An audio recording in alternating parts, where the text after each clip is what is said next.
আজকে অনেক দিন পর গ্রামের বাড়িতে যাচ্ছি। আসলে গ্রাম থেকে পালিয়ে আসার পর দীর্ঘ 12 বছর গ্রামের বাড়িতে যাওয়া হয় না। কোন কারণে গ্রাম থেকে পালিয়ে আসছিলাম সেটা না হয় একটু পরে বলি। কেন জানি বাবা মাকে দেখতে খুব ইচ্ছে করছে, তাই যাচ্ছি। হয়তো বাবা আমাকে চিনতে পারবে না, কারণ আমি তো আগের আমি নেই।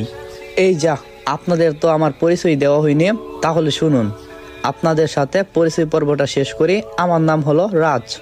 এই যা, বাস চলে এসেছে, আপনাদের সাথে পরে কথা হবে। আগে বাসে উঠে পড়ি, তারপর বাসে উঠে সিটে বসে পড়ি। সিটে বসে চোখ দুটো বন্ধ করতেই 12 বছরের আগের ঘটনাগুলো চোখের সামনে ভেসে উঠতে লাগলো।